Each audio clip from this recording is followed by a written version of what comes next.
আজকের গল্প অন্য এক জগৎ। গল্পটা পাঠিয়েছে মুদাসসার। গল্পটা শুনুন, চ্যানেলটা সাবস্ক্রাইব করুন, আর ভালো লাগলে লাইক করবেন কিন্তু।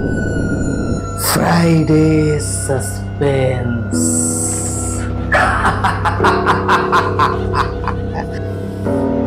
শুধুমাত্র মেডিটা লেজেন্ড ওয়াইটি চ্যানেলে। রাত ৯টায় আসবে গল্পের ধারা, রহস্য, প্রেম আর হাসির খেলা সারা। তখন ভর দুপুর, আমি আর মা ঘরের সিঁড়িতে বসে আছি।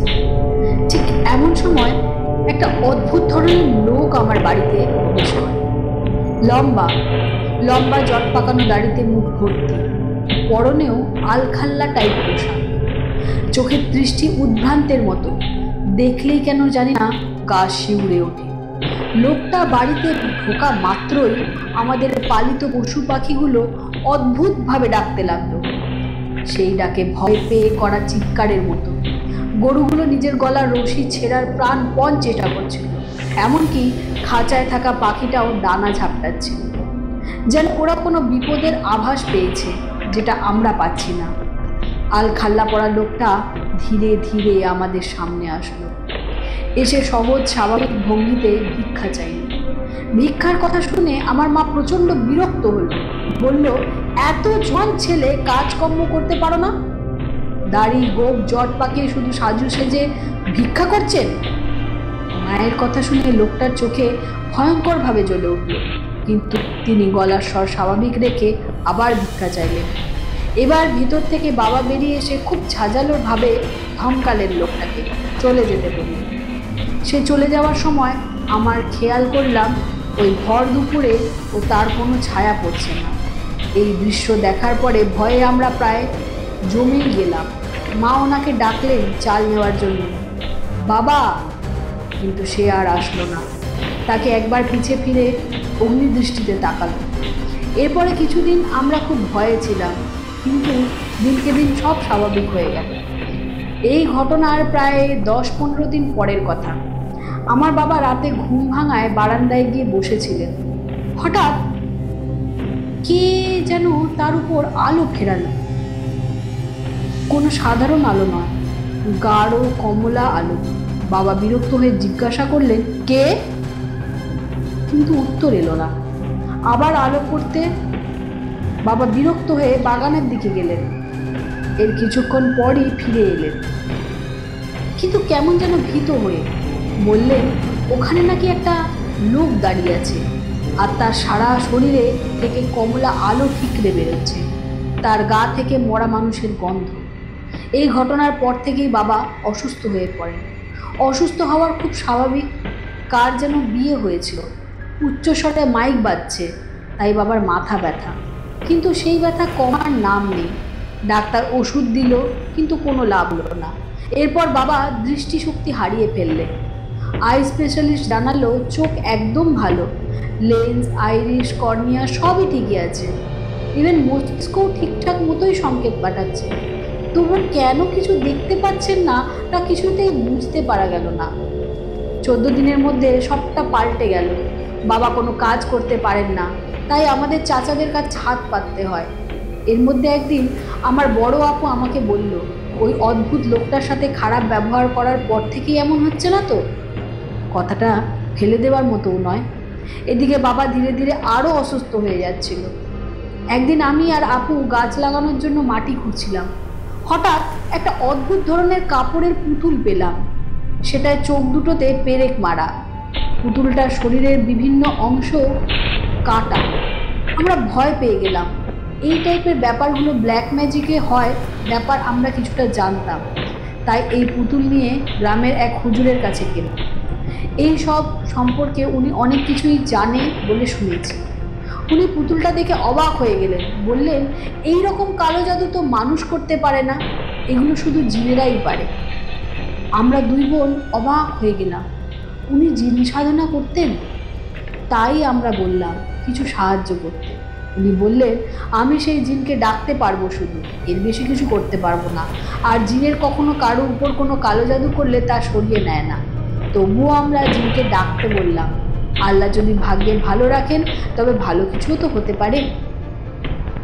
ওই হুজুর আমাদের কথায় রাজি হলেন, তবে বললেন যে কোনো একজনকে থাকতে, জিন বেশি মানুষ পছন্দ করেন না। আপু যেহেতু বড় তাই আপুই রইল। আমি বাইরে চলে এলাম। ভিতরে কি হলো জানি না, তবে খানিক বাদে আপু হাসি মুখে বলল জিন নাকি পুতুলটা ধ্বংস করে দিয়েছে।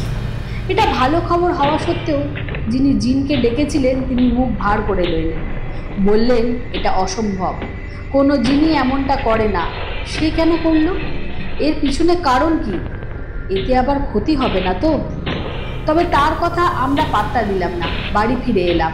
বাড়ি ঢোকা মাত্রই মা হাসি মুখে বলল, জানিস তোর বাবা সব দেখতে পাচ্ছে আর অনেক সুস্থ বোধ করছে। মায়ের কথা শুনে আমরা প্রচণ্ড খুশি হলাম।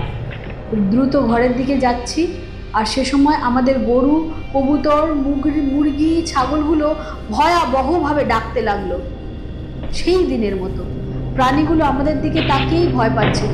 হঠাৎ আপু বলে উঠল, এই এরা আমাদের মনে হয় কেউ রয়েছে। আমি বললাম, কেউ? কই, কেউ নেই তো। আপু ভয়ঙ্কর কণ্ঠে বলল, আছে, তাকে দেখা যাচ্ছে না, কিন্তু আমি ফিল করছি। বাবা সুস্থ হয়ে যাওয়ার পর আবার সব কিছু আগের মতো হয়ে গিয়েছিল। আমাদের সংসারের অনবিল আনন্দ আবার ফিরে আসছিল। শুধু আপু কেমন যেন মন মরা হয়ে গেছিল, সারাক্ষণ অদ্ভুত অদ্ভুত কথা বলতো। এই তো সেদিন মাঝরাতে হঠাৎ চিৎকার করে উঠল, ঘরের মধ্যে নাকি কে যেন হাঁটাহাঁটি করছে। আমি লাইট জ্বালিয়ে দেখলাম কেউ নেই। আপুকে বুঝালাম, কিন্তু সে তার কথায় অনড়। আরেকদিন আয়নার সামনে দাঁড়িয়ে কাকে যেন জিজ্ঞাসা করছিল, তুমি কি চাও? আমি বললাম, কার সাথে কথা বলো? আপু জানালো, আয়নার মধ্যে নাকি কে যেন আছে। এদিকে বাবা তার বন্ধুর ছেলের সাথে আপুর বিয়ে ঠিক করেছে। ছেলে ঢাকা মেডিকেল কলেজের ডাক্তার। আমাদের বাড়ির সবাইও রাজি ছিল। তখনও বিয়ের আরো 8 দিন বাকি। ঠিক এমন সময় একদিন আমাদের বাসায় আরেকজন লোক এলো, দেখতে খুবই ভয়ঙ্কর। এবার জন্তুর মতো, নিঃশ্বাস ফেললেও কেমন অদ্ভুত আওয়াজ হয়। দেখে মনে হচ্ছিল সে খুবই অসুস্থ। তাই মা তাকে বসিয়ে পানি দিলেন, খাবার দিলেন। আর আগের বারের ঘটনায় মায়ের ভালোই শিক্ষা হয়েছে। তখন সন্ধ্যা পেরিয়ে রাত হয়ে গিয়েছে, কিন্তু লোকটি যাচ্ছিল না। মা জিজ্ঞাসা করায় বলল সে নাকি বাবার সাথে দেখা করে যাবে। কেন জানি আমার খুব ভয় লাগছিল। একটু পর বাবা এলো। বাবাকে ভয়ঙ্কর লোকটা যা বলল তা শুনে হতবাক হয়ে গেলাম। সে বলল সে নাকি আমার বড় আপুকে নিয়ে যেতে এসেছে। আপুকে নাকি তার ভালো লেগেছে। লোকটার কথা শুনে বাবা প্রচণ্ড রেগে গেলেন, তাকে মারতে এগিয়ে গেলেন। আমরা কোনো মতে সামলালাম। এরপর পাশের বাড়ি থেকে চাচারা সবাই মিলে চলে এলো চিৎকার শুনে।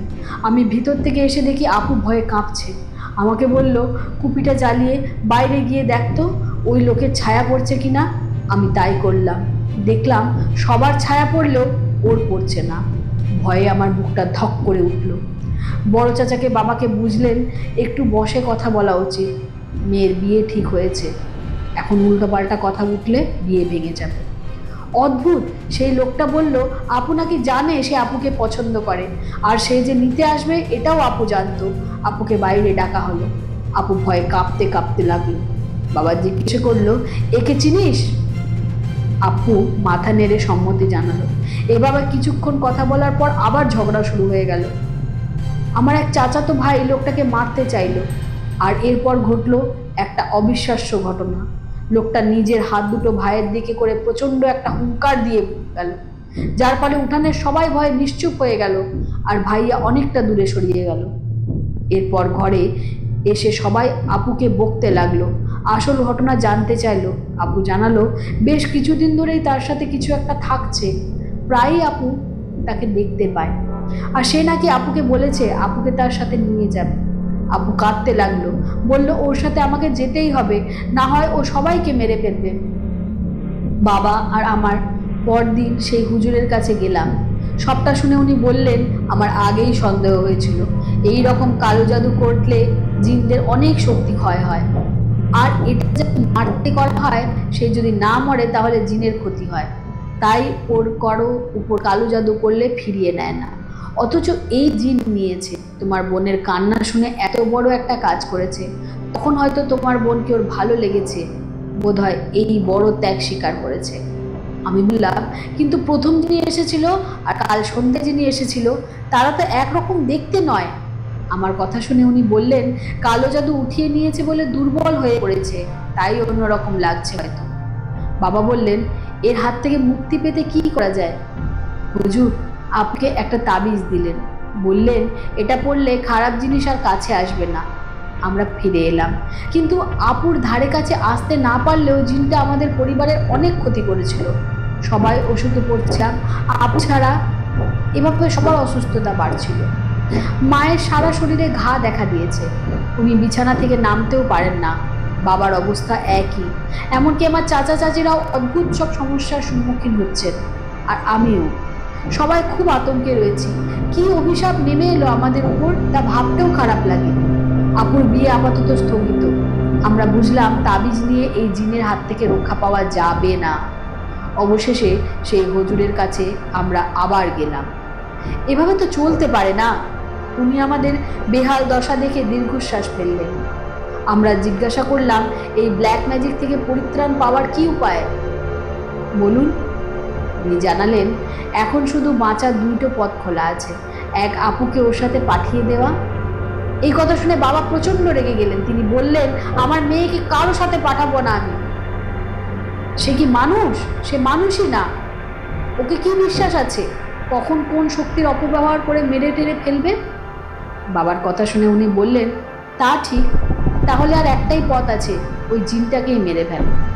আপু আঁতকে উঠলো, বলল, এভাবে কাউকে মেরে ফেলা তো ঠিক নয়। ওর কথা শুনে পথচাচা রেখে গেলেন, বললেন, তোর পুরো পরিবার যেখানে মারা যাচ্ছে সেটা তুই দেখছিস না? আপু বলল, কিন্তু এত শক্তিশালী একজনকে আমরা মারবো কিভাবে? এইবার হুজুর বললেন, জিনের শক্তি বেশি হলেও বুদ্ধি কম, আর মানুষের বুদ্ধি বেশি, আর এই জন্যই তো মানুষের সৃষ্টি সেরা। আর ওদেরকে আমরা চাইলে সহজেই খুন করতে পারবো না। মানুষকে যেমন ছুরি দিয়ে গলা টিপে মারা যায়, ওদের সেভাবে মারা যায় না।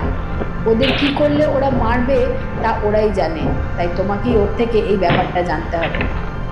আপু থতমত খেয়ে গেল, বলল, ওকে কি করলে মারা যাবে সেটাও আমাকে বলবে কেন? হুজুর বলল, এমনিতেই কি আর বলবে, তোমাকে ওর বিশ্বাস অর্জন করতে হবে। সহজ কথায় বললে, তুমিও ওকে ভালোবাসো। হুজুরের কথা শুনে বাবা একটু বিরক্ত হলেন, আবার ভয়ও পেলেন। মুখ গোমরা করে বললেন, ওই শয়তান যদি সত্যিটা জেনে যায় তাহলে তো আমার মেয়েকে মেরে ফেলবে।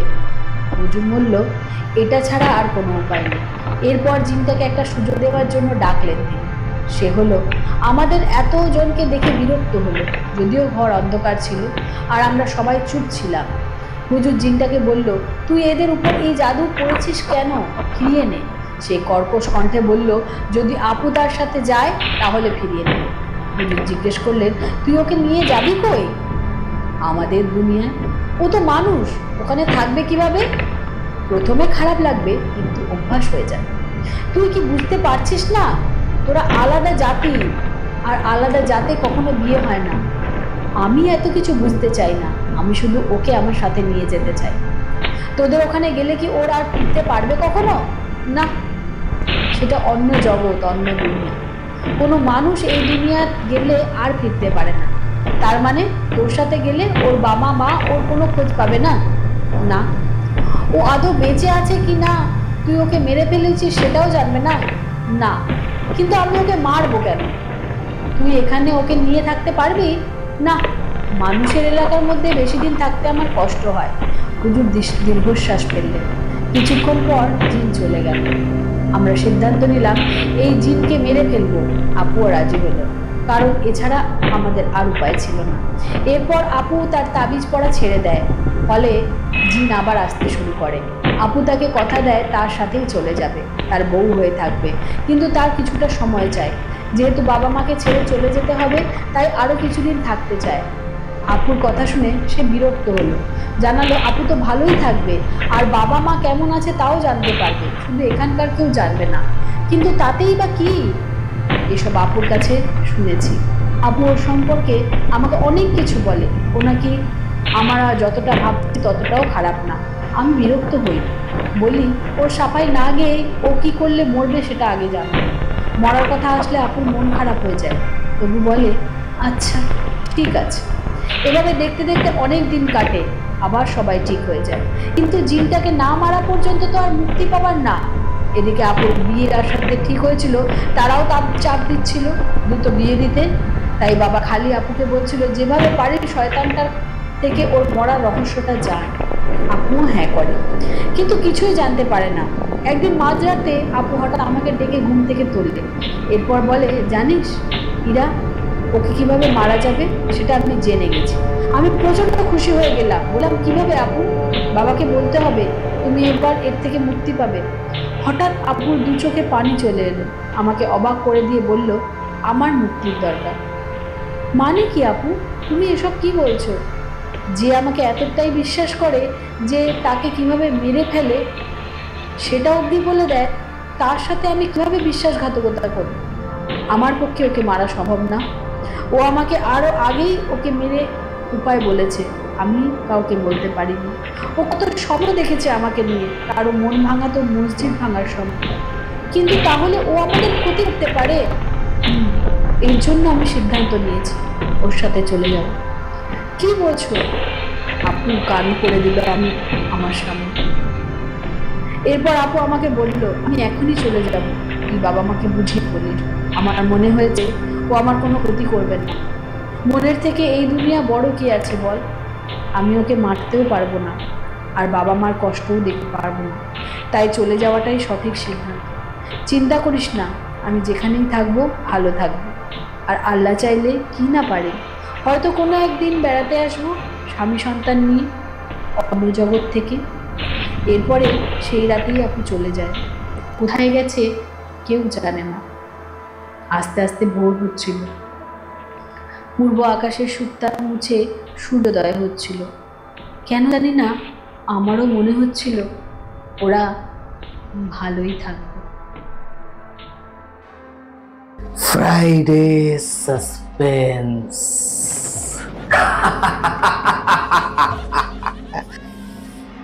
শুধুমাত্র মেডিটা লেজেন্ড ওয়াইটি চ্যানেলে।